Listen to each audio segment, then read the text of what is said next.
You really expect me to believe a man like you has business anywhere near my executive offices today? I'm not asking for permission, and I'm not here to waste anyone's time. Then explain why you walked into my building carrying a worn folder full of impossible stories. This folder contains documents tied to this company's history, and you should look at them carefully. The lobby fell silent as Sterling's order echoed across the marble floor. Solomon held the folder close as security closed in. What Sterling Harrow didn't know was that the old man he was throwing into the rain had founded the company, whose name was printed above the doors. Before continuing, comment where in the world you are watching from, and make sure to subscribe, because tomorrow's story is one you can't miss. The morning rain hammered the glass walls of Archer Meridian Technologies like bullets against armor. Solomon Archer stepped off the city bus, his weathered hands gripping a leather folder tight against his chest. Water streamed down his dark green work shirt. His old slacks clung to his legs. His shoes squelched with every step toward the towering headquarters. The building rose 40 stories into the gray sky. Chrome and glass twisted upward like a steel monument to power. Solomon had seen this place built from nothing. He had watched every floor take shape, every beam, every wire, every security camera that now tracked his approach. The company sign stretched across the entrance in bold silver letters. Archer Meridian Technologies. Solomon paused beneath it. Rain soaked his gray hair. His eyes traced each letter like a man reading his own tombstone. The name Archer belonged to him, had always belonged to him, but the world had forgotten.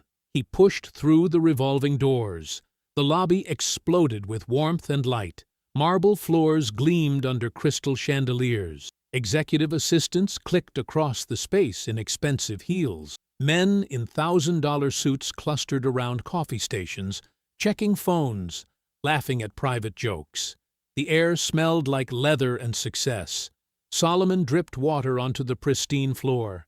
His folder left small puddles where he held it, but he walked forward with quiet purpose, his back straight, his steps measured and calm. "Excuse me, sir." The receptionist's voice cut through the morning bustle. She was young, blonde, polished like everything else in the building. Her smile was practiced and cold. "Can I help you?" "I need to see Sterling Harrow," Solomon said. His voice was steady, clear. "The CEO." The woman's smile froze. Her eyes swept over his wet clothes, his worn shoes, his dark skin, his age. "Do you have an appointment?" "I don't need one." "Sir, Mr. Harrow is preparing for our anniversary celebration this morning. He's meeting with federal contract officers and major donors. I'm sure you understand." "I understand more than you think." Security appeared like shadows. 2 guards in navy blazers moved closer. Their hands rested near their radios. They had the look of men who threw people out for a living. "Is there a problem here?" The older guard spoke without looking at Solomon directly. He addressed the receptionist instead, like Solomon wasn't worth acknowledging. "This gentleman would like to see Mr. Harrow," she said. The word gentleman dripped with sarcasm. More executives noticed the commotion. Conversations slowed. Heads turned. Solomon felt their stares like heat on his back. These people saw his wet clothes and decided everything they needed to know about him. "Sir, you need to leave." The younger guard stepped forward. "This is a private corporate facility." Solomon didn't move. "I built this place." The guards exchanged glances. Someone laughed from across the lobby. The sound echoed off the marble like a slap. "Look, old man," the older guard said. His voice dropped low and threatening. "We don't want trouble. But you can't just walk in here making crazy claims. This building belongs to important people. It belongs to me." The laughter spread.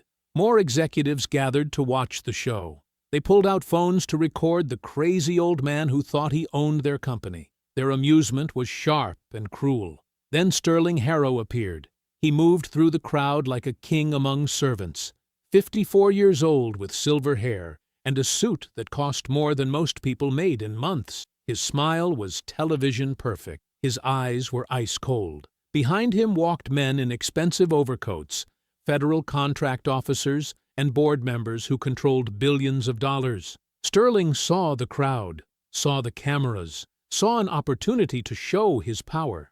He walked toward Solomon with a cold smile spreading across his face. "The lobby," Sterling said loud enough for everyone to hear, "is not for men who wander in from the street." Solomon looked up at Sterling without flinching. The CEO stood there in his perfect suit, surrounded by his perfect people, waiting for the old man to crumble under the weight of his stare. "I have business with this company's history," Solomon said quietly. Sterling laughed. The sound echoed off the marble walls like breaking glass.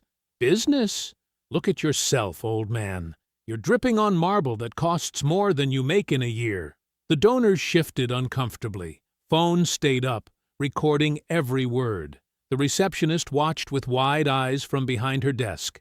Security guards positioned themselves like they were preparing for war. "Men like you," Sterling continued, his voice rising for the cameras, "come through the service entrance, not the executive lobby." He gestured toward Solomon's soaked clothes. "This building isn't a shelter just because it's raining." Solomon's jaw tightened, but his voice stayed level. "I'm not looking for shelter." "Then what? Money?" Sterling stepped closer, invading Solomon's space. "You see success and think you can walk in here with some sob story? Some claim about knowing the company history?" He turned to address the crowd behind him. "These people think rich folks owe them something just for existing." A woman in pearls nodded. A man in a gold watch whispered to his friend. They looked at Solomon like he was a disease they might catch. "Sir," Solomon said, his voice carrying decades of dignity, "if you'd just look at these documents." He lifted the leather folder slightly. Sterling's eyes locked onto it like a hawk spotting prey. "What's in there?" Sterling demanded. "Some fake papers? Some made-up story about how you built this company?" His voice dripped with contempt. "Hand it over." Solomon pulled the folder closer to his chest. "These documents stay with me. Not a chance." Sterling reached for the folder. Solomon stepped back. "Don't." The word hung in the air like a challenge. The lobby went dead quiet, except for the rain hammering the glass walls outside. Security guards tensed. Donors whispered. Cameras kept recording. Sterling's face turned red. His perfect composure cracked. "You dare tell me what to do in my building?" He shoved Solomon hard in the chest. The old man stumbled backward, his shoes slipping on the wet marble. The leather folder pressed against his ribs as he fought to keep his balance. "Get out!" Sterling shouted. "Get out, before I have you arrested for trespassing." Solomon straightened himself slowly. Water dripped from his coat onto the floor. "I'm not leaving until—" Sterling grabbed Solomon by the shoulders and pushed him toward the revolving doors. The crowd gasped. The receptionist covered her mouth. Security guards looked at each other, unsure whether to stop their CEO or help him. "You want to play games?" Sterling snarled. "Here's your game." He spun Solomon around and kicked him hard in the back. The blow sent the old man stumbling through the revolving door and out into the storm. Solomon's feet tangled. His balance gave way. He hit the wet pavement hard, rolling toward the curb as rain soaked through his clothes. The leather folder scattered across the sidewalk. Papers threatened to blow away in the wind. Solomon scrambled to gather them, his knees scraping against concrete, his dignity shattered in full view of the glass lobby. Inside, the crowd stood frozen behind the windows. Some looked shocked, others looked satisfied. All of them stared at the old man picking up soggy documents in the rain like he was entertainment. Sterling straightened his tie and smoothed his perfect hair. He turned to the security chief with cold authority. "Lock those doors! That man doesn't come back inside." The guard nodded and moved toward the entrance controls. Above them, the lobby's security cameras recorded every second of what just happened. Amelia Rhodes pressed her face against the third-floor window. Rain streaked down the glass like tears. Below in the entrance courtyard, the old man sat hunched under the narrow awning. His dark clothes were soaked through. His gray hair dripped water onto the concrete. He wasn't crying. He wasn't shouting. He just sat there, protecting that leather folder like it held his entire life. "Did you see what Sterling did?" whispered Janet from the next desk. "Saw it on the lobby monitor," Amelia said. Her stomach felt sick. That was wrong. Guy probably deserved it, said Marcus from accounting. You don't just walk into executive spaces looking like that. Amelia turned away from the window. She couldn't shake the image of Sterling's kick, the way the old man had fallen, the way he'd scrambled to save his papers, while rich people watched like it was a show. She walked back to her records terminal. Her job was simple: scan old documents, update digital files, fix broken links in the company database, junior analyst work, nothing important enough to make waves. But something about the old man bothered her. The way he'd spoken, the confidence in his voice when he'd said he had business with the company's history.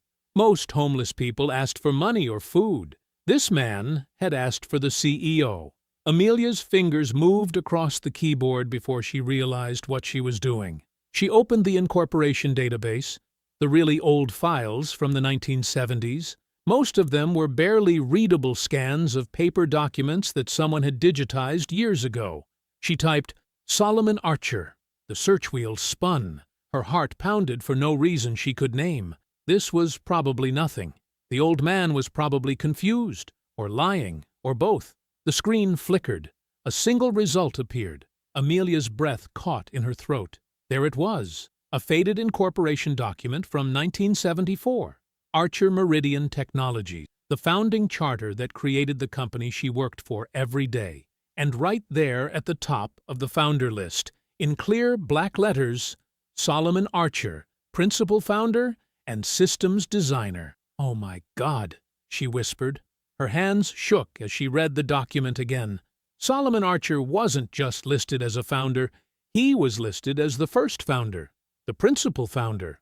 Above all the other names she recognized from company history. She printed the document with trembling fingers. The paper was still warm when she grabbed it and ran for the elevator. The lobby was quieter now. The donors had moved to conference rooms. Security guards stood by the locked entrance doors. Outside, Solomon still sat under the awning, motionless, except for the rise and fall of his breathing. Amelia grabbed an umbrella from the reception desk and pushed through the side door into the rain. Her shoes splashed through puddles as she ran toward the entrance courtyard. "Sir," she called out. "Sir, wait!" Solomon looked up. His eyes were calm, not angry or broken like she'd expected, just patient, like he'd been waiting for something. "Are you Solomon Archer?" she asked, holding the umbrella over both of them. "I am." She showed him the printout, the incorporation document, his name at the top of the founder list. Solomon studied the paper for a long moment. Then he looked at her with something that might have been a smile. "You found page 1, he said quietly. "Now wait until you see what they did to page 2. Amelia stared at him. "This says you founded the company." "It does." "Then why did he kick you out?" Solomon carefully placed a small brass key inside his leather folder, protecting it from the rain that drummed against the umbrella. "Because Sterling Harrow doesn't know who I am," he said, "and Grant Vale is hoping to keep it that way." Amelia's mind raced. This was impossible. The old man Sterling had humiliated and assaulted was the company's founder? The man who built Archer Meridian Technologies? "This is a mistake," she said, more to herself than to Solomon. "This has to be a mistake. When I show Sterling this document, he'll fix everything?" Solomon's voice carried decades of bitter experience. "He'll apologize and invite me back inside?" "Yes, of course. The company wouldn't." "Child," Solomon said gently, "you have good intentions. But Sterling Harrow knew exactly who I was when he kicked me into this rain." Amelia clutched the printout tighter. That couldn't be true. Companies made mistakes, but they fixed them when presented with evidence, especially evidence this clear. She had to show Sterling immediately. This was all just a terrible misunderstanding. Amelia's heels clicked against the marble floor as she hurried toward the executive conference room. Her heart hammered against her ribs. The incorporation document felt like it was burning through her fingers. This would fix everything. Sterling would see the proof, realize his mistake, and bring Solomon back inside. Maybe there would be an apology, maybe even a celebration. The company's original founder, returning for the anniversary. She knocked on the heavy oak door and pushed it open without waiting for permission. The conference room buzzed with controlled energy. Sterling stood at the head of a massive table, pointing at presentation slides on wall-mounted screens. Senior lawyers in expensive suits shuffled through thick folders. Corporate communications staff typed frantically on laptops. And at Sterling's right hand sat an older man Amelia recognized, but had never spoken to. Grant Vail, the board chairman, 72 years old, silver-haired, wearing a navy suit that probably cost more than Amelia made in 3 months. His pale blue eyes swept the room like a hawk, watching for prey. "Mr. Harrow," Amelia called out, her voice higher than she intended. "Sir, I need to show you something important." Sterling looked up with irritation. "Rhodes, we're preparing the anniversary announcement. Whatever this is, it's about the man you removed from the lobby," she said, stepping forward with the document. "Solomon Archer. I found something in the records." The room went silent. Grant Vail's coffee cup froze halfway to his lips. His face drained of all color, turning almost gray. The cup trembled in his hand before he carefully set it down on the table. "What kind of something?" Sterling asked, his voice sharp with suspicion. Amelia placed the incorporation document on the table. "He's listed as the principal founder of Archer Meridian Technologies. From 1974, this is his company." The lawyers leaned forward to examine the paper. One of them whistled low under his breath. Another pulled out his phone to take a picture. Grant Vail stared at the document like it was a poisonous snake. His jaw worked silently for several seconds before words came out. "Where did you find this?" he asked, his voice deadly quiet. "In the incorporation database.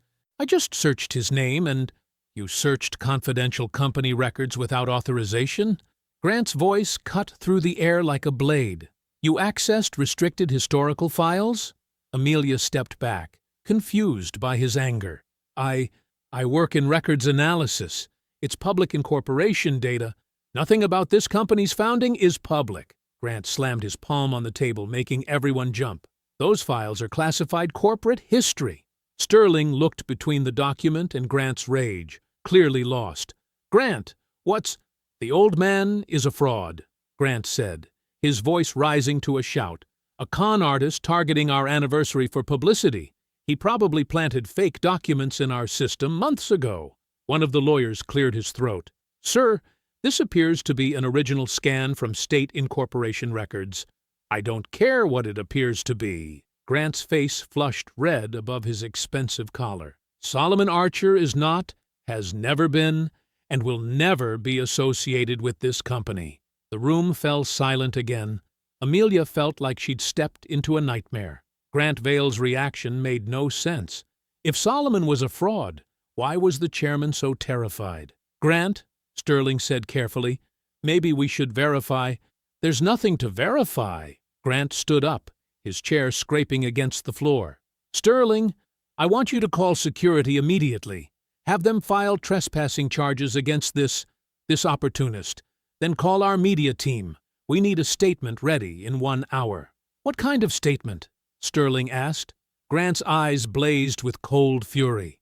"That a confused old man attempted to exploit our anniversary celebration by claiming false founder status. That he became aggressive when confronted. That he was removed from the property for everyone's safety." Amelia's stomach dropped. "But that's not what happened. He wasn't aggressive. You kicked him." "Ms. Rhodes," Grant said, his voice dripping with menace, "you are dangerously close to losing your job. I suggest you return to your desk and forget you ever saw that document." "I can't forget what I saw." "Then maybe you shouldn't work here anymore." The threat hung in the air like smoke. Amelia looked around the room, hoping someone would defend the truth. The lawyers studied their folders. The communications staff pretended to type. Sterling shifted uncomfortably, but said nothing. Grant turned back to Sterling with military precision. "I want the lobby security footage reviewed immediately. Make sure it shows the incident from the proper angle, the angle that protects this company." Sterling nodded slowly. "You want me to edit the footage?" "I want you to ensure the footage tells the correct story," Grant said. "The story where an unstable trespasser was safely removed after becoming a threat to our employees and guests. Amelia watched in horror as Sterling reached for his phone. He was actually going to do it. Edit the security cameras. Erase the evidence of what really happened. "Sir," she said desperately, "the footage shows you kicking an elderly man into the rain. People saw it happen. You can't just—" "I can do whatever is necessary to protect this company," Sterling said, dialing security. "And right now, that means making sure nobody outside these walls ever sees that footage." The rain had not stopped. If anything, it fell harder now, drumming against the glass lobby like angry fingers. Solomon Archer sat beneath the narrow awning outside Archer Meridian Technologies, his dark green shirt still soaked through, his old leather folder pressed against his chest like armor. He watched the police cruisers pull up through the sheets of rain. 2 officers stepped out, adjusting their hats against the weather. They moved with the careful authority of men who had been told this was a simple trespassing case. Nothing complicated, just an old man who did not belong. Inside the lobby, Sterling Harrow straightened his tie and walked toward the glass doors. He moved like a man preparing for cameras, even though the only witnesses were his own employees. Grant Vale stood behind him, pale but composed, watching every step. The first officer, a heavy-set man with tired eyes, approached Solomon with professional courtesy. "Sir, we need you to come with us. You're being asked to leave this property." Solomon looked up slowly.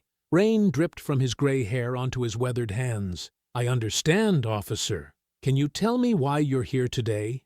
the second officer asked, younger and more suspicious. Before Solomon could answer, Sterling pushed through the revolving doors with 2 security guards flanking him. He wore his most serious expression, the one he used for board meetings when contracts were at risk.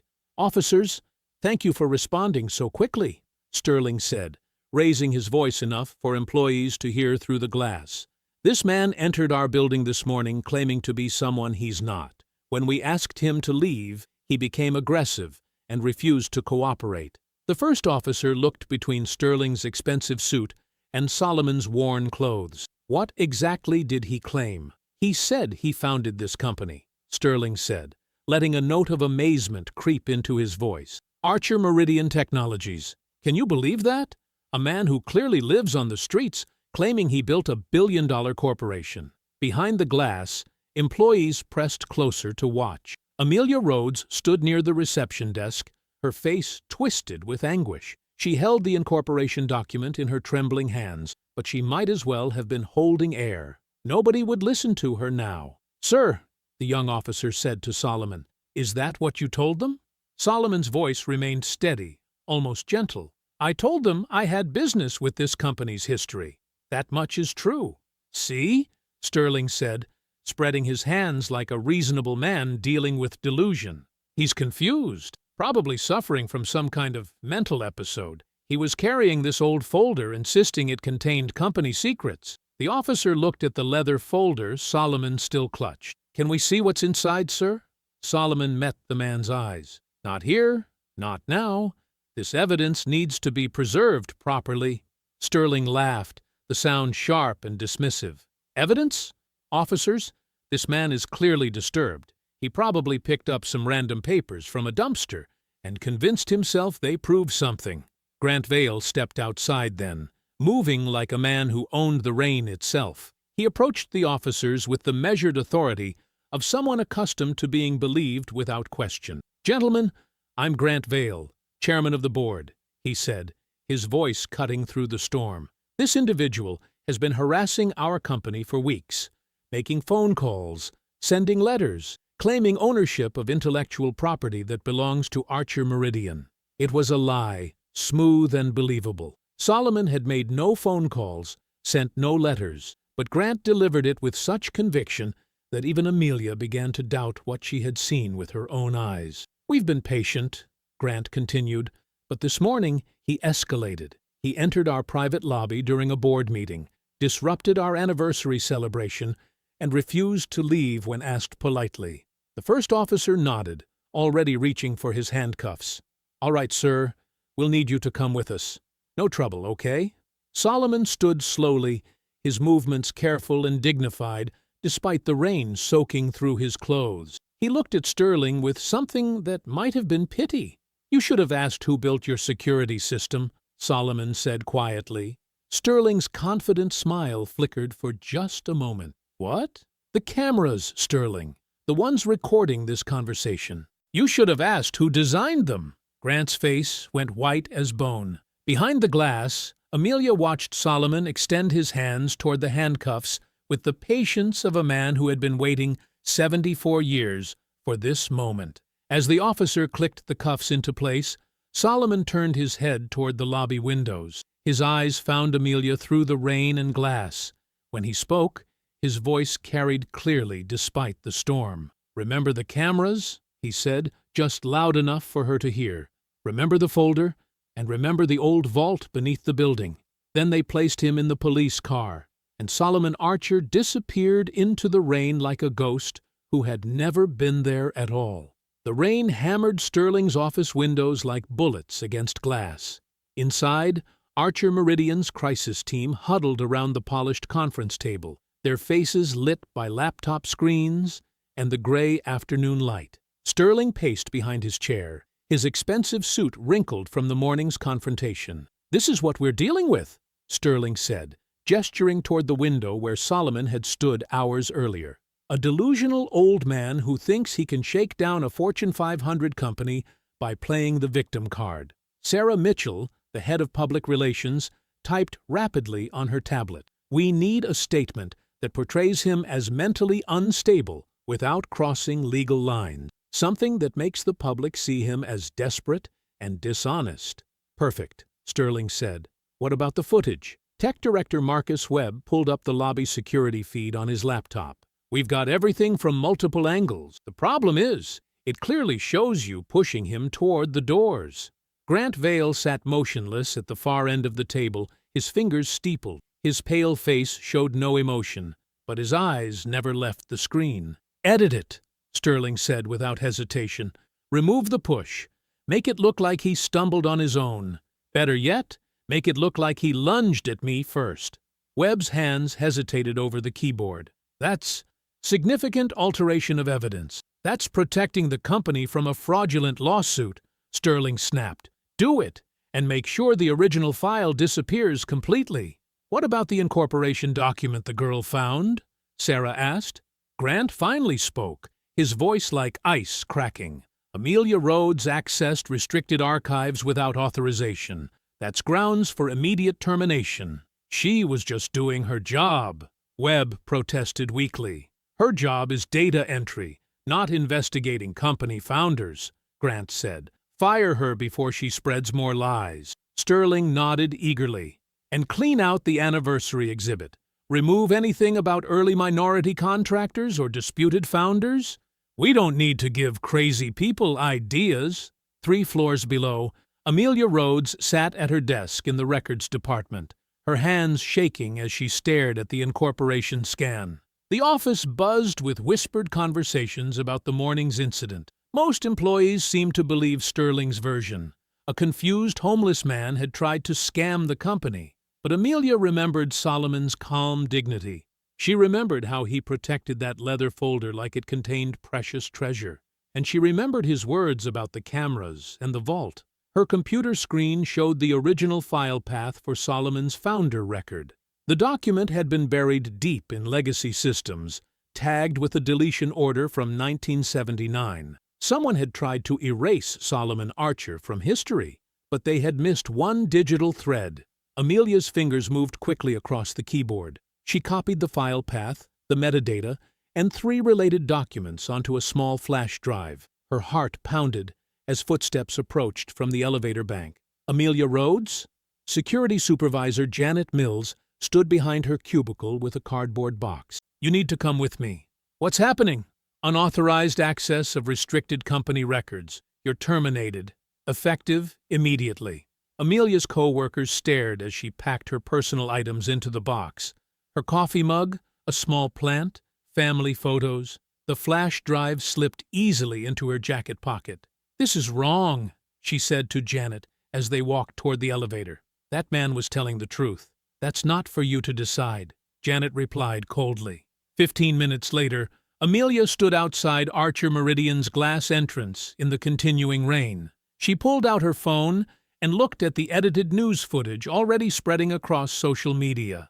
It showed Solomon approaching Sterling aggressively, stumbling toward the doors on his own, looking wild and threatening. The lie was already becoming the truth. Back in Sterling's office, Grant watched the news coverage with satisfaction. "Good work," he told the crisis team. "But this isn't over. The old man has something in that folder, something dangerous." Sterling loosened his tie, feeling confident for the first time since morning. "He's a crazy homeless guy with wet papers. What can he possibly do to us?" Grant's cold eyes reflected the gray light from the window. "He can remember things we thought were buried forever. He needs to be destroyed completely before the gala. Not discredited, destroyed." Solomon's key turned in the lock of his small apartment as the rain finally softened to a steady drizzle. The two-bedroom unit sat on the third floor of a converted brownstone, filled with the smell of old books and machine oil. His wet shoes squeaked against the hardwood floor as he stepped inside. "Grandpa?" Leona Archer rose from the kitchen table, her laptop open beside a stack of legal papers. At 39, she carried herself with the sharp confidence of someone who spent her days fighting powerful people in courtrooms. Her dark suit was perfectly pressed, her natural hair pulled back in a professional bun, but her brown eyes blazed with fury. "Why didn't you call me?" she demanded, before Solomon could even close the door. "I had to see you on the news like everyone else. Some edited garbage showing you stumbling around like an old fool?" Solomon set the leather folder carefully on the table and began unbuttoning his soaked work shirt. "That's exactly what I wanted them to think." Leona stared at him. "You wanted to be humiliated on television? Grandpa, they made you look crazy, dangerous. The comments under that video are disgusting." Solomon pulled a dry sweater from the hallway closet, his movements deliberate and calm. "Show me what they're saying." Leona spun her laptop around. The screen showed Sterling's official statement, complete with the edited security footage. In this version, Solomon appeared to lunge forward aggressively, while Sterling backed away in self-defense. The fall looked accidental, almost clumsy. 37 news outlets picked this up," Leona said, her voice tight with anger. "They're calling you a con artist, a mentally unstable vagrant who targets successful companies for fraud. There are already copycat stories about other fake founders trying to exploit anniversary celebrations." Solomon studied the screen without flinching. "Good. The more they lie now, the harder they fall later." "This isn't a game." Leona slammed the laptop shut. "Your reputation is being destroyed in real time. By tomorrow, no one will believe anything you say." Solomon sat down across from her and opened the leather folder. Inside, yellowed engineering schematics lay beneath protective plastic sheets. Patent applications covered in his careful handwriting. Blueprints for security systems that looked decades ahead of their time. And nestled in a small cloth pouch, a single brass key. "Your reputation only matters if you're asking people to believe you," Solomon said quietly. "I'm not asking anyone to believe anything. I'm going to show them proof they can't deny." Leona leaned forward, examining the documents. Her legal training kicked in immediately. "These patents, they're all filed under your name, from 1973 to 1976, but the company history says—" "The company history is a lie." Solomon's voice carried no bitterness, only cold fact. "Sterling Harrow thinks he kicked out a homeless man this morning. He has no idea he assaulted the person who designed the building he was standing in. Then why didn't you tell him? Why didn't you show him these documents?" Solomon's weathered hands touched the edge of a schematic. "Because Sterling is just the fool they put in front of the cameras. The real enemy is Grant Vale. He's the one who knows exactly who I am. He's the one who helped erase me 50 years ago." Leona studied her grandfather's face. She had always known him as a quiet man who fixed electronics in his spare time and never talked much about his past. Now she was seeing someone else entirely, someone who had been planning this confrontation for decades. "Grant Vale," she repeated. "The board chairman? His father was my business partner. Harold Vale. We started this company together, along with 2 other men. Solomon's fingers traced the brass key. When I refused to let them use my security system for military surveillance in poor neighborhoods, they decided I was a problem. The warehouse fire in 1976 wasn't an accident. It was cover. Cover for what? Stealing my patents, forging buyout papers, erasing my name from every document that mattered. Solomon looked up at Leona. Harold Vale died in 1994, but his son inherited more than money. He inherited the lie, and he's spent 30 years protecting it.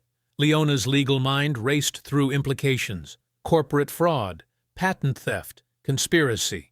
If Solomon could prove even half of what he was claiming, the damages would be enormous. "We need to file immediately," she said. "Emergency injunction, fraud complaint, civil rights violation. I can have papers ready by—" "No," Solomon's voice was firm. "Not yet. They expect us to rush into court angry and desperate. Instead, we're going to let them commit fresh crimes while trying to bury the old ones. Grandpa, every hour we wait gives them more time to destroy evidence." Solomon smiled for the first time since morning. "The evidence they need to destroy is already destroyed. What they don't know is that I have copies they never found, and the key to get more." He held up the brass key, letting it catch the kitchen light. "This opens something they thought was gone forever. But first, we need to find someone who can verify what's inside." "Who?" "Marjorie Ellison. She worked in the company archives from 1975 to 2010. She saw them bury my records after the fire.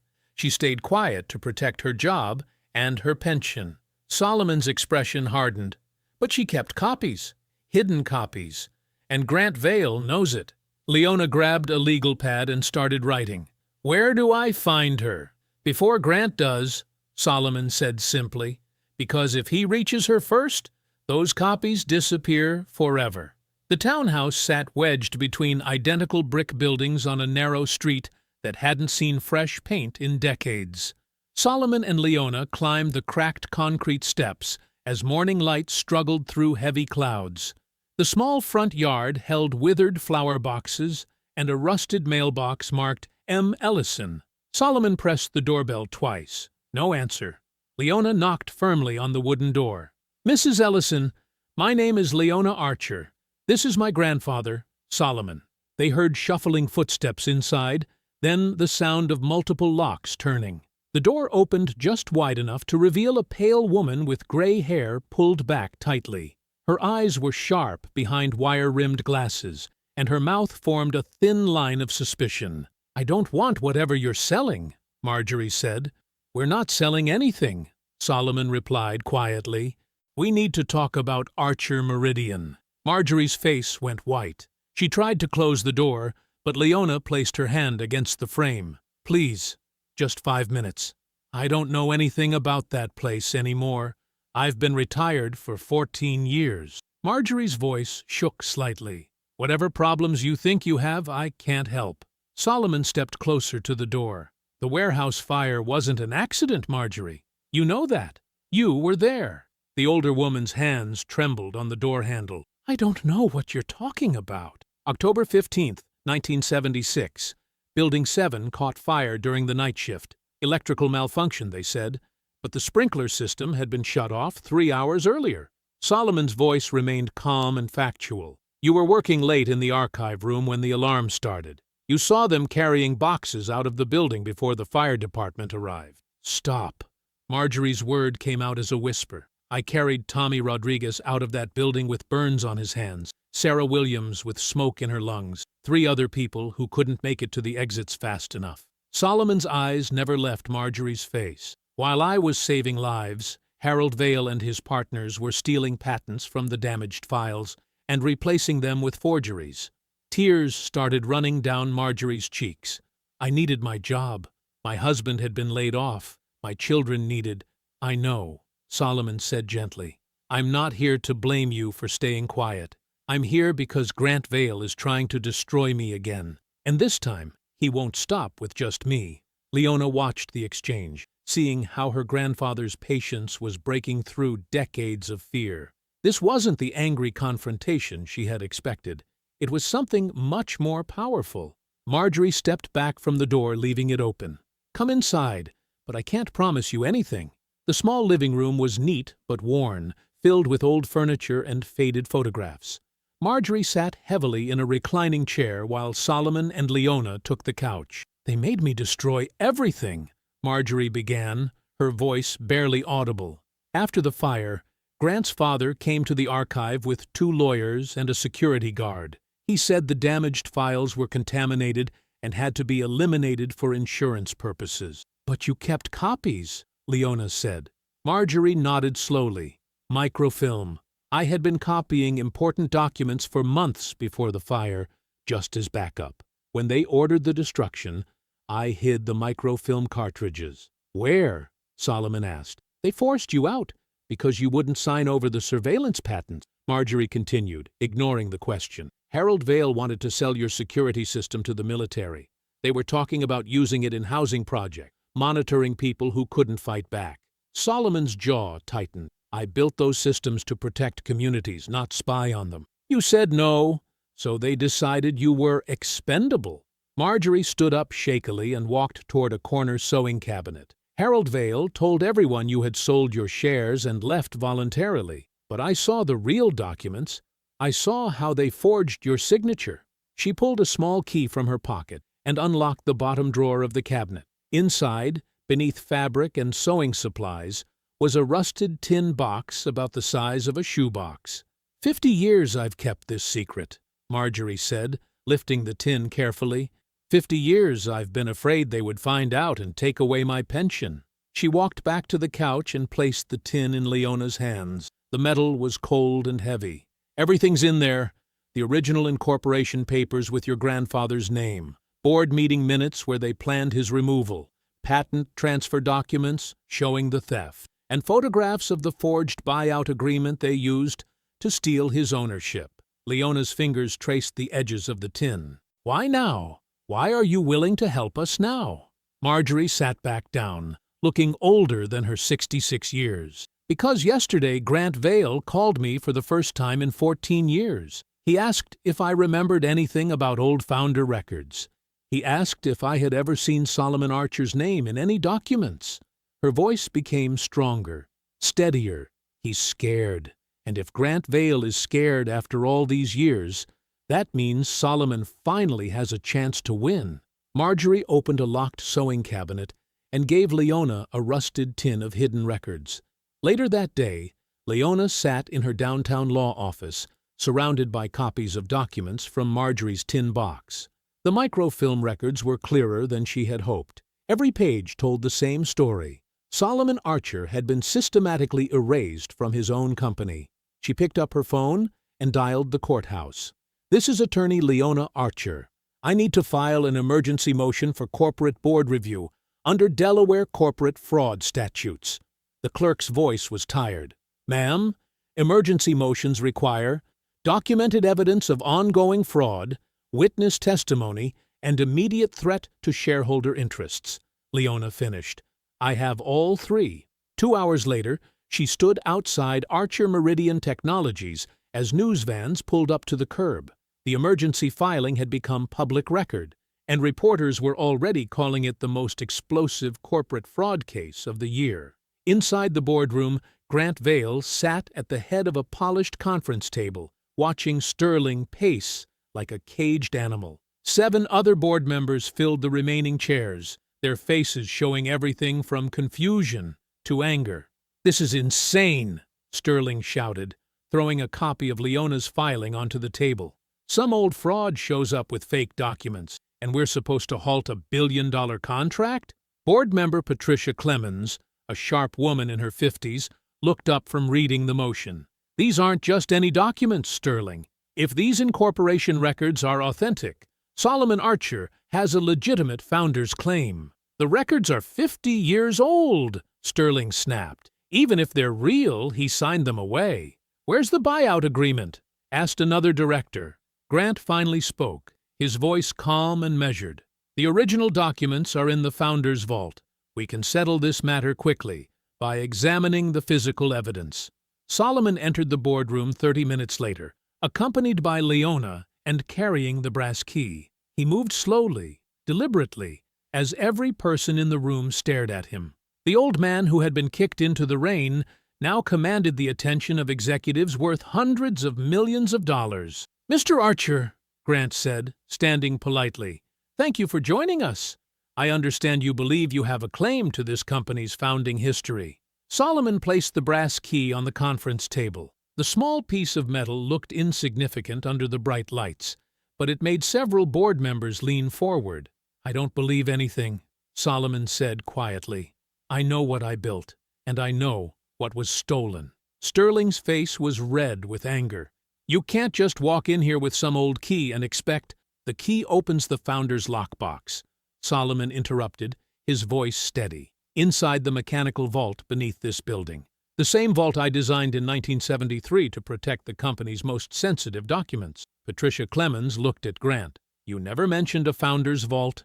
Grant's expression didn't change. "The old security systems were decommissioned years ago. I'm not even sure the vault is accessible anymore." "It's accessible," Solomon said. "The combination is built into the building's original blueprints. The key fits a lock that can't be picked or drilled, and the contents will show exactly how I was removed from this company." The room fell silent. Sterling stopped pacing, and several directors exchanged glances. "Very well," Grant said after a long pause. "We'll examine the vault contents tomorrow morning. The board will make its determination based on the physical evidence." Outside, reporters pressed against the glass doors as Solomon walked through the lobby. For the first time in 50 years, he moved through the building like he belonged there. Employees whispered as he passed, and security guards stepped aside respectfully. But in the basement, maintenance workers were already connecting high-pressure hoses to the building's water system, following orders Grant had given hours earlier. That night, a maintenance crew enters the basement under Grant's orders, and water begins flooding the old vault before Solomon can reach it. The next morning arrived gray and bitter, with rain streaking the floor-to-ceiling windows of Archer Meridian's top-floor conference room. Solomon sat at the polished table wearing his best dark suit, the brass key placed carefully in front of him. Leona had arranged her files with military precision, each document marked and ready. Across the table, Sterling fidgeted in his expensive chair, while Grant remained perfectly still, watching everything with cold calculation. The full board had assembled for the review. Patricia Clemens sat with a legal pad, taking notes. Two other directors looked uncomfortable, clearly wishing they were anywhere else. Amelia Rhodes had been allowed to attend as a witness, though security guards stood by the doors like she might bolt. Marjorie Ellison clutched a worn purse in her lap, her hand shaking slightly. "Let's begin," Grant announced, his voice cutting through the tension. "Ms. Archer, please present your client's case." Leona stood, her movements sharp and confident. She placed the first document on the conference table's projector screen. "This is the original incorporation filing from 1973, listing Solomon Archer as the primary founder and patent holder for Archer Meridian Technologies." The document filled the wall screen, showing Solomon's name clearly at the top. Several board members murmured, and Sterling's jaw tightened. "This document was discovered in the company's own archives," Leona continued. "It proves Mr. Archer founded this company and invented the security systems that built your fortune."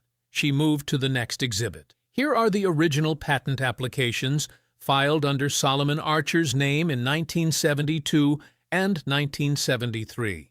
The breakthrough building security network that became the foundation of every system this company has sold for 50 years. Sterling couldn't stay quiet.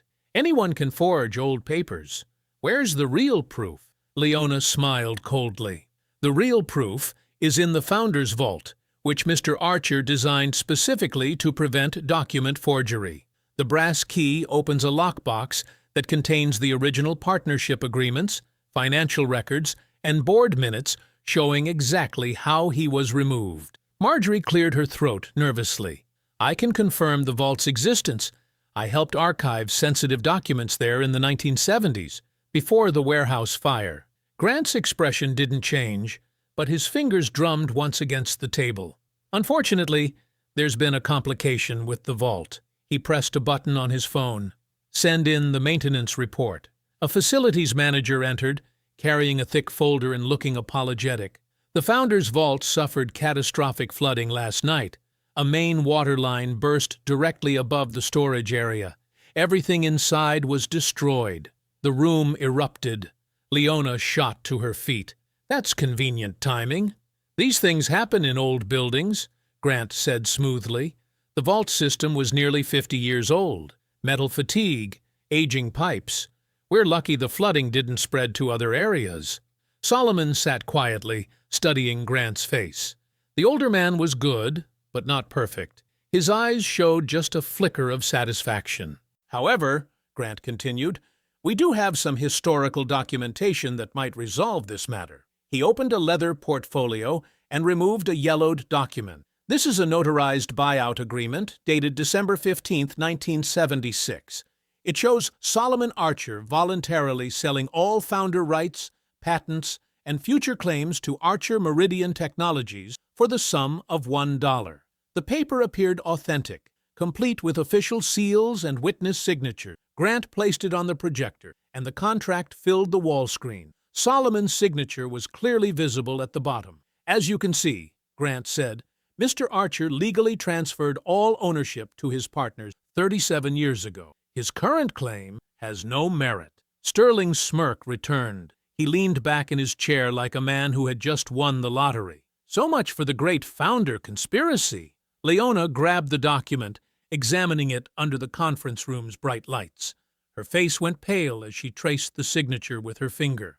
The handwriting looked right, the paper felt old, and the notary seal appeared genuine. Patricia Clemens frowned. If Mr. Archer signed away his rights in 1976, why is he pursuing this claim now?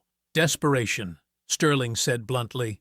Old man sees a successful company with his name on it and thinks he can cash in. Probably needs money for medical bills or nursing home costs. That's enough, Grant said quietly, but Solomon could see he was enjoying Sterling's cruelty. The board voted quickly, 7-1 against Solomon's claim, with only Patricia Clemens abstaining. The buyout agreement was accepted as authentic. The flooded vault was declared an unfortunate accident. Amelia's termination was upheld for unauthorized access to company records. Marjorie faced potential legal action for interfering with corporate operations. Furthermore, Grant announced, Mr. Archer is hereby served with a restraining order.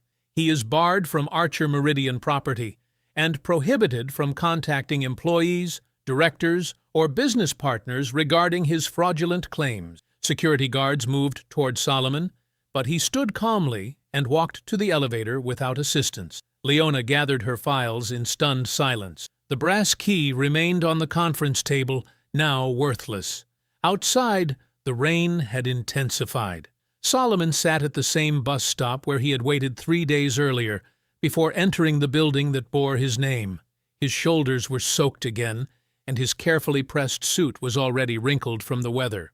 Leona joined him under the small shelter, her briefcase clutched against her chest. Grandpa, I'm so sorry. The buyout looked real. The signatures, the dates, everything. Solomon pulled the document from his coat pocket, studying it carefully under the dim streetlight. Rain spotted the yellowed paper as he held it closer to his eyes. It is real, he said quietly. Real forgery. Professional work, except for one small mistake. He pointed to the signature line where his full name was written in careful script. Solomon Theodore Archer. They spelled my middle name right, Solomon said, a small smile crossing his weathered face. But I never used my full middle name on legal documents. Theodore was misspelled on my birth certificate as Theodore. Every legal paper I ever signed used the wrong spelling, because that's what my ID showed. At the rainy bus stop outside the building, Solomon studies the forged signature and notices his middle name is written incorrectly. The bus ride to Mount Zion Baptist Church took 20 minutes through the storm-darkened streets. Solomon sat quietly beside Leona, the forged document folded in his coat pocket. He stared out the rain-streaked window at the old neighborhood where Archer Meridian Technologies had first been born. Why are we going to church, Grandpa? Leona asked as they stepped off the bus in front of the modest brick building. Because that's where it all started, Solomon said, walking toward the side entrance. Before the glass towers and marble lobbies, we built the first security system in that basement. The church looked tired but dignified, its red brick walls darkened by decades of city rain. A small sign read, Mount Zion Baptist Church, Eastern 1952. Solomon knocked on the heavy wooden door, and an elderly black man in coveralls answered. Solomon Archer, the man said with a wide smile. Been expecting you for about 30 years. Hello, Deacon Williams. This is my granddaughter, Leona. Deacon Williams led them through narrow hallways lined with old photographs of church events and community meetings. The basement stairs creaked under their feet as they descended into a large room filled with folding chairs and storage boxes. Right back here, Deacon Williams said, pointing to a corner where concrete blocks formed a small raised platform. Just like you left it. Solomon knelt beside the platform and pulled the brass key from his pocket. He pressed against one of the blocks until it shifted, revealing a hidden space underneath. The key fit perfectly into a small metal box wedged between the foundation beams. You knew Grant would use the forged buyout, Leona said as Solomon worked the lock. I counted on it, Solomon replied. Been waiting 40 years for him to make that paper official. Once he used it in a legal proceeding, he turned old fraud into fresh crime. The lockbox opened with a soft click. Inside were dozens of microfilm rolls, carefully wrapped in plastic and labeled by date. Solomon handed them to Leona one by one. Original patents, 1974, 1976. Board meeting minutes, payroll records showing my salary as chief engineer, and this. He pulled out a manila envelope containing a thick legal document. The cover read, Archer Meridian Technologies, Founder Agreement, Sealed Copy. Leona opened it carefully, her eyes scanning the dense legal text. This says you retained permanent voting rights if the company ever engaged in fraud, discrimination, or military misuse of your security patents. Every kicked-out founder needs insurance, Solomon said. I wrote that clause myself after my partners started talking about government contracts I didn't like.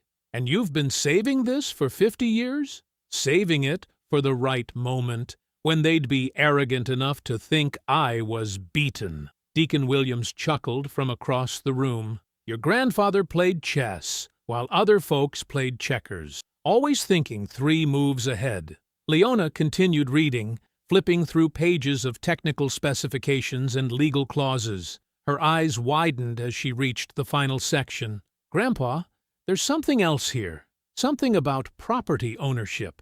Solomon nodded grimly. Keep reading. This is a land trust document. It says the Archer Family Trust owns the property beneath the current headquarters building. She looked up, stunned. You still own the land? Bought it in 1973 before we incorporated. Put it in a family trust to protect it from business debts. The company pays symbolic rent under a 99-year lease. How much rent? $1 per year, same amount they claim I sold my founder rights for. Leona's hands trembled as she found the lease termination clause. It says here that the lease automatically ends if the company denies your founder status or commits fraud connected to your patents. Solomon stood slowly, his knees stiff from kneeling on the concrete floor. By kicking me out of the lobby, lying about me publicly, and using that forged buyout in a legal proceeding, Sterling and Grant triggered every termination clause I wrote. The implications hit Leona like lightning. They don't just owe you recognition as founder. They're about to lose the building. Now you're starting to understand the game, Solomon said quietly. Deacon Williams whistled low. Lord have mercy. You really been planning this since Carter was president. Leona carefully returned the documents to the lockbox, her mind racing through legal possibilities. The headquarters lease is under immediate challenge. The board's fraud review can be reopened with this evidence. And if you still own voting rights, then I can call for new leadership, Solomon finished. Remove Sterling as CEO. Replace Grant as chairman. All perfectly legal under the founder agreement they never knew existed. She found one final document at the bottom of the box, a property deed showing that Solomon's family trust still owned the land beneath Archer Meridian headquarters. That same evening, Solomon sat at Leona's dining table, while rain drummed against the windows of her downtown apartment. The microfilm documents were spread across the polished wood surface like weapons being prepared for battle. Amelia Rhodes sat across from him, still shaken from being fired that morning. Marjorie Ellison occupied the chair nearest the wall, her hands folded tightly in her lap. "Read the termination clause again," Solomon said quietly. Leona found the relevant section in the land trust document and cleared her throat. "The lease for the property beneath Archer Meridian Technologies headquarters shall terminate immediately if the lessee company engages in fraud, denies the founder status of Solomon Archer, or misuses the patented security systems for surveillance against vulnerable populations." "They hit all 3 violations in one day," Amelia said, her voice filled with wonder. "Sterling denied your founder status publicly. Grant used a forged document in the board review, and the federal contract they're signing tomorrow uses your security patents for citywide surveillance." Marjorie spoke for the first time since arriving. "When we destroyed the old archives, Grant's father told us we were protecting the company from frivolous claims. He never said Solomon had ironclad legal protections we couldn't touch." Solomon's weathered hands traced the edges of the founder agreement. They thought kicking an old black man into the rain was just another Tuesday. They didn't know I spent 40 years making sure their arrogance would cost them everything. Leona opened her laptop and began typing rapidly. "I'm filing emergency preservation orders tonight. Federal court needs to freeze all company assets, board decisions, and contract signings until this fraud investigation is complete." "What about the anniversary gala?" Amelia asked. "Sterling's announcing the billion-dollar federal deal tomorrow night. Hundreds of people will be there." "Perfect," Solomon said with grim satisfaction. "Let him have his stage. Grandpa, we could stop the event entirely. Get injunctions. Force them to postpone." "No." Solomon's voice carried absolute authority. "Sterling needs an audience for what's coming. He needs donors, cameras, federal officers, and every employee who watched him kick me into the rain." Leona paused her typing. "You want him to announce the contract publicly? I want him to celebrate using my patents while denying I exist. I want Grant standing beside him, knowing exactly what they stole. I want it recorded, broadcast, and witnessed by everyone who matters." Marjorie leaned forward, her guilt-ridden face showing the first hint of hope she'd felt in decades. "What happens when they realize the documents are real?" "Then the building they're celebrating in gets pulled out from under them," Solomon replied, "along with their jobs, their reputations, and their freedom." Amelia pulled out her phone and scrolled through her contacts. "I know 3 other employees Sterling fired for asking questions about company history. They'll want to be there tomorrow night." "Good," Leona said, returning to her laptop. "I'm contacting Federal Contract Officer Elaine Mercer right now. She oversees the Smart City deal, and she needs to know about the patent fraud before Sterling gets those signatures." Solomon stood and walked to the window, watching rain streak down the glass. The city lights blurred into soft halos of yellow and white. Somewhere across town, Sterling and Grant were probably toasting their victory, believing they'd buried Solomon's claim forever. "They spent 50 years thinking they were untouchable," he said without turning around. "Tomorrow night, they learn what happens when you steal from a man who builds things to last." "The federal officers will be at the gala?" Marjorie asked nervously. "They'll be everywhere," Leona confirmed, still typing. "Document experts, fraud investigators, and contract enforcement. Sterling thinks he's throwing a celebration. We're turning it into an arrest party." Solomon finally turned back to the table, his calm eyes meeting each of their faces. "Remember, they kicked an old man into the rain because they thought he was powerless. Tomorrow, they discover he owns the ground they're standing on. And the patents they're selling," Amelia added, with growing confidence. "And the legal authority to fire them all," Leona finished. Solomon nodded slowly. "Don't stop the gala. Sterling needs a stage large enough for his own downfall." The Archer Meridian headquarters atrium gleamed under crystal chandeliers, transformed into a celebration worthy of kings. 500 guests filled the soaring glass space where Solomon had been kicked into the rain just days earlier. Donors in $1,000 suits mingled with federal officials, corporate executives, and local politicians. Television cameras captured every angle as servers moved through the crowd with champagne and hors d'oeuvres. Sterling Harrow stood near the main stage in his perfectly tailored navy suit, his silver hair catching the lights as he shook hands and posed for photos. Tonight would crown him as Archer Meridian's great modern leader. The federal Smart City contract would make him the CEO who brought the company into the future, leaving behind whatever messy history had tried to surface earlier in the week. "Magnificent turnout," said Mayor Patricia Wells, raising her glass toward Sterling. "You should be proud of what you've built here." 50 years of innovation," Sterling replied smoothly. "We're not just celebrating the past tonight. We're announcing the future." Across the atrium, Board Chairman Grant Vail positioned himself near the exit doors, his pale eyes scanning the crowd with barely concealed unease. He'd heard whispers about legal filings, emergency motions, and federal investigators asking questions about document authenticity. But the lawyers assured him everything was handled. Solomon's claim had been dismissed. The forged buyout was accepted by the board. The old man was legally barred from the property. Still, Grant's fingers drummed nervously against his champagne glass. The main entrance doors opened, and security guards immediately stepped forward as 4 figures approached.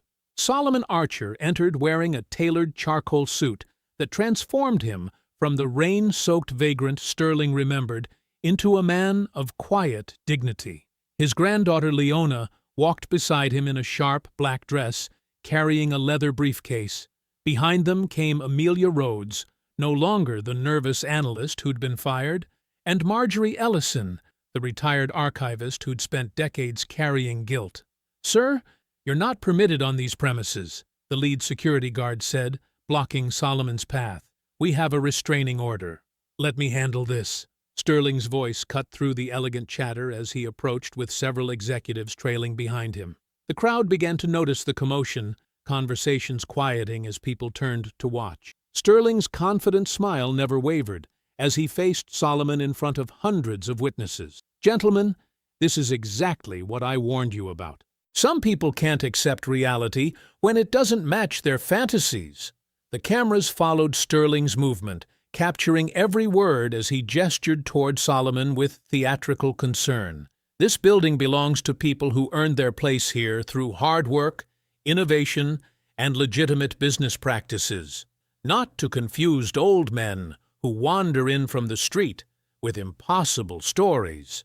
Federal Contract Officer Elaine Mercer stepped closer, her sharp eyes moving between Sterling and Solomon. She'd received urgent calls about document fraud, but seeing the actual confrontation made everything feel uncomfortably real. "Mr. Harrow," she said carefully, "perhaps we should address these allegations privately before—" "There are no allegations," Sterling interrupted, his voice carrying across the silent atrium.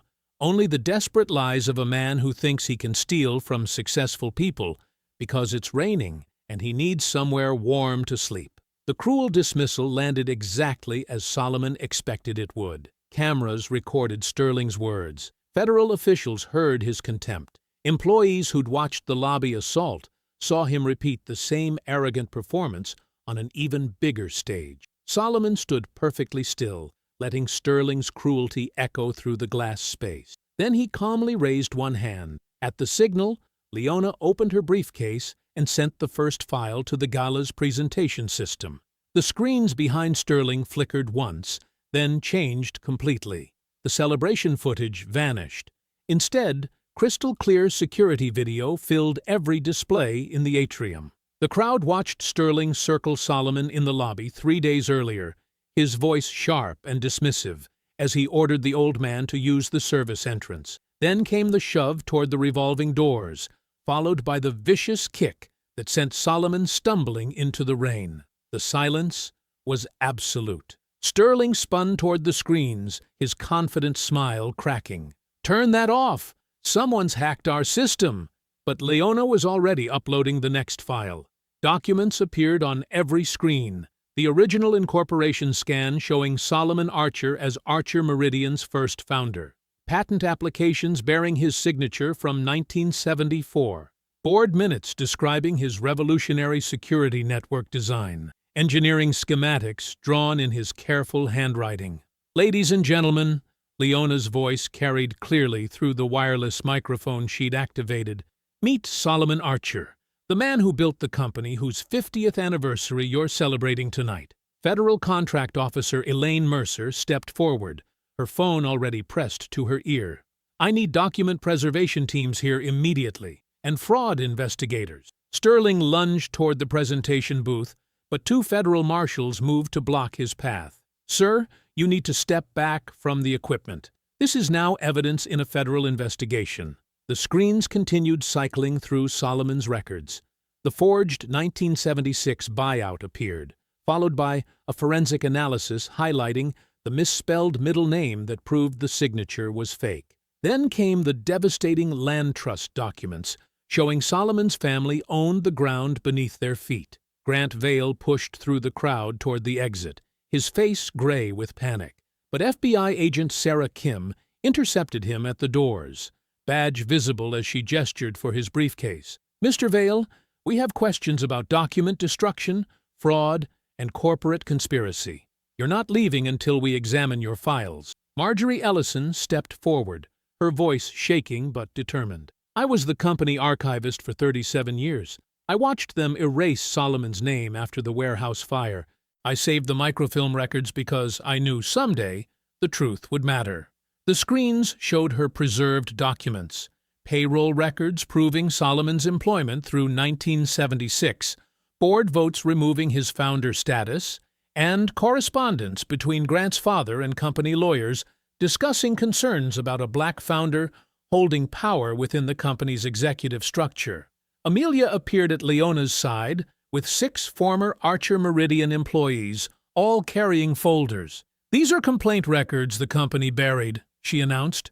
Discrimination reports from black workers, age harassment complaints from older staff, retaliation cases against anyone who questioned management. The company didn't just erase Solomon, they erased everyone who looked like him or supported him. Sterling's face had gone from confident to desperate. This is all fake. Doctored evidence from criminals trying to steal? Enough. Judge Elizabeth Morrison's voice cut through the chaos as she entered with court officers. Mr. Harrow, you're being removed as CEO pending federal investigation.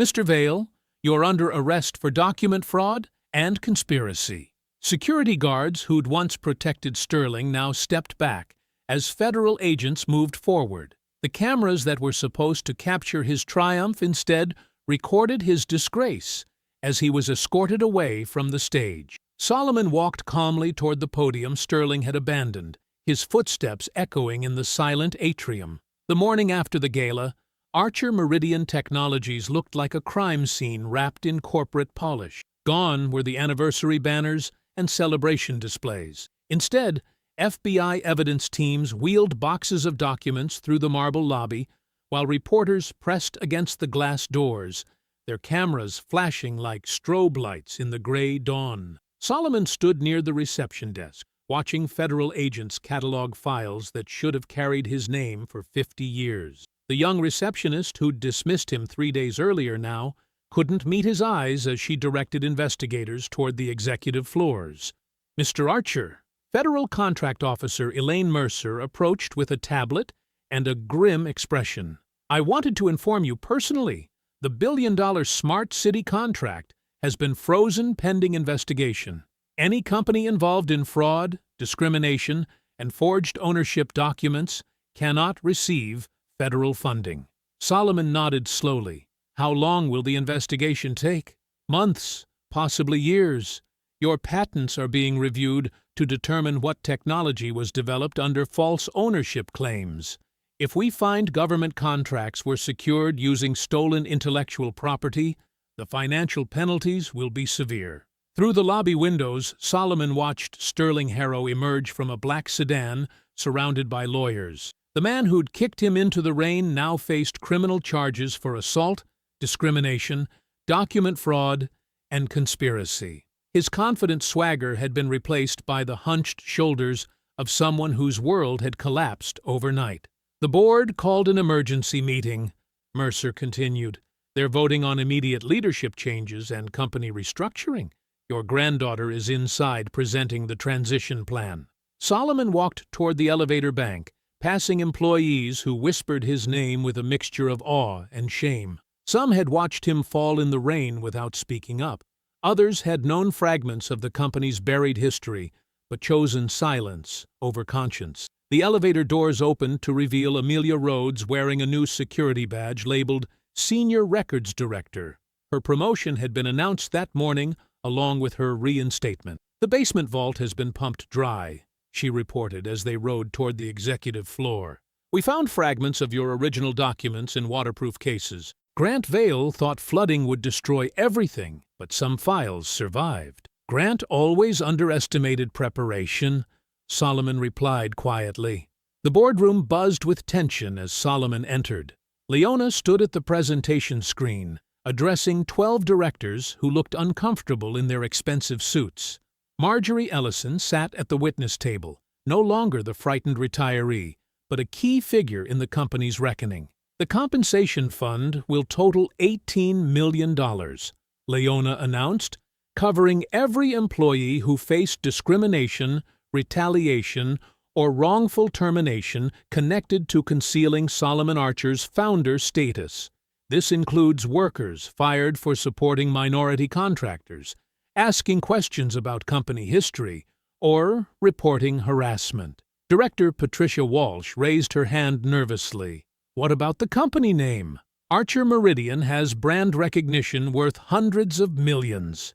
The name stays, Leona replied firmly, but the company will be restructured as Archer Meridian Foundation Systems, with my grandfather's founder status permanently restored. The mission returns to his original vision, building security technology that protects communities instead of exploiting them. Through the conference room windows, Solomon watched court officers escort Grant Vale from his Mercedes into a federal courthouse across the street. The man who'd orchestrated his erasure now faced decades in prison for conspiracy, fraud, and civil rights violations. Marjorie's voice trembled as she addressed the board. I kept those microfilm records for 47 years because I knew this day would come. Solomon Archer saved lives in that warehouse fire while his partners stole his patents. The least this company can do is restore his dignity. The vote was unanimous. Solomon Archer was officially recognized as Archer Meridian's original founder, with his name restored to all corporate documents, building plaques, and historical records. That afternoon, construction workers installed a bronze plaque near the revolving doors where Solomon had fallen. The inscription read, Solomon Archer, original founder. A building has no worth if it only protects the powerful. 3 weeks later, rain hammered the glass lobby as Solomon stepped through the entrance in a tailored charcoal suit. Employees stood respectfully as he passed, no longer seeing an old man in wet clothes, but the inventor who'd built their foundation. Water streamed down the windows, but Solomon remained completely dry beneath the restored dignity of his name. He paused at the bronze plaque, touching the metal surface briefly, then walked toward the boardroom where his first meeting as recognized founder would begin. The man who'd been kicked into the rain had finally come home. If you enjoyed the story, leave a like to support my channel and subscribe so that you do not miss out on the next one. On the screen, I have picked 2 special stories just for you. Have a wonderful day.